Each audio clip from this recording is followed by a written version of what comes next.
Hi guys, it's Gerald Porshman here. Have you ever experienced sweaty palms, damp armpits, or your heart pounding?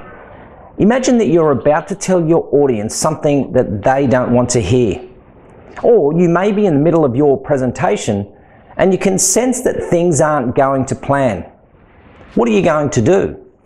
The one thing I know when I'm about to deliver a presentation is that the audience is on my side, at least to begin with.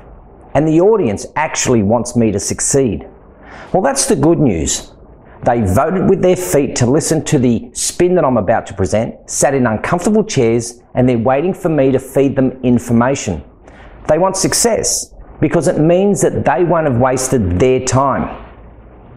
To begin with, an audience is yours to please. But what about those rare audiences that really want you to fail? Right from the start, the opposing camps, the hostile factions, the competitive parts of your universe. How do you survive a hostile audience?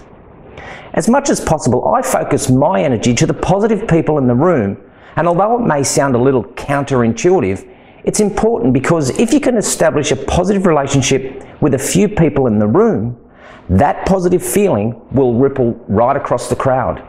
We have these things called mirror neurons in our brains that essentially give us the same experience that we see people having around us. So if we see someone reacting positively, we will too. It's important to confront the negative ideas in the room and agree with them, in principle at least. Now, if there are some obvious and big objections to what you're saying, talk them through respectfully and thoughtfully by first presenting the opposing idea fairly and then why you disagree. It's your tone of voice that will be one of the elements that shows that you're not patronising or being condescending.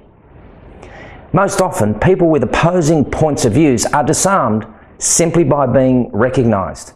I adopt a fairly simple rule, and that is I will never defend my rationale or my proposed solution. A defensive reaction is the most common, but it almost never works. Watch someone under fire get defensive and you will see someone who actually appears to be guilty. Then little by little, that person will lose ground and get backed up against the wall.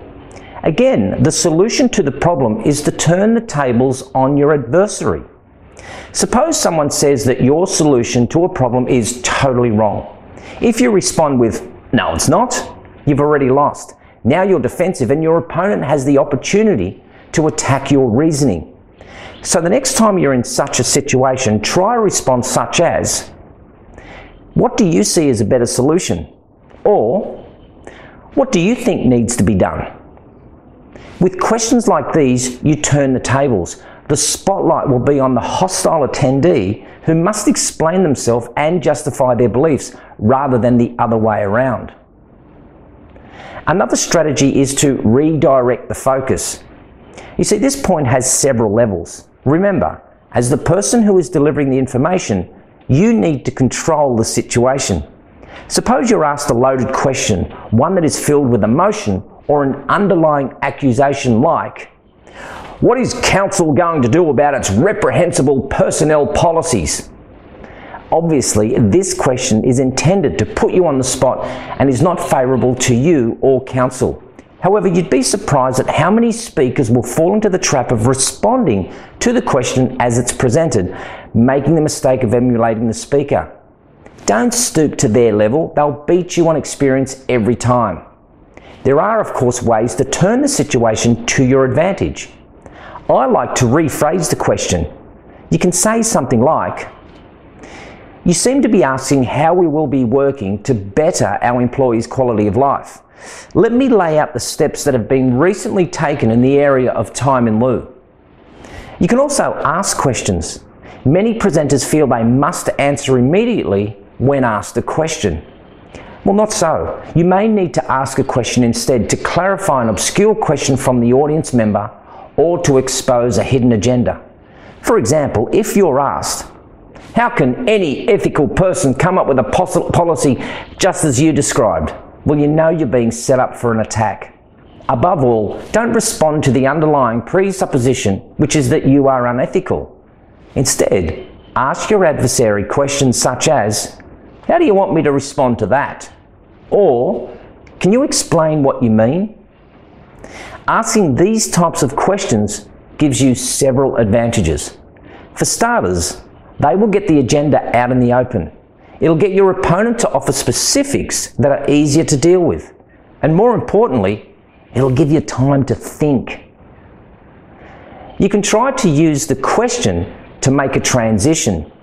Now, although you never want to give the impression that you're trying to evade a difficult question, there are times when you need to take a step off the path that you were on. Develop your own repertoire of transition sentences that will help you move to a more secure territory. Try variations of the following. John, the real issue that you're discussing seems to be something you feel quite passionate about. Or, what you're really saying is people before profits. Is that right? Or, I guess we should be asking, are our employees learning? The thing about these phrases is that it will take you over to the problem area to a topic that you can address. And at the same time, it saves you time to gather your thoughts. Remember, credibility is one of the most important assets that you can have as a presenter. Don't lose it by appearing to dodge a question. Finally, be prepared to open the floor to Q&As and save the last 5 minutes for your closing.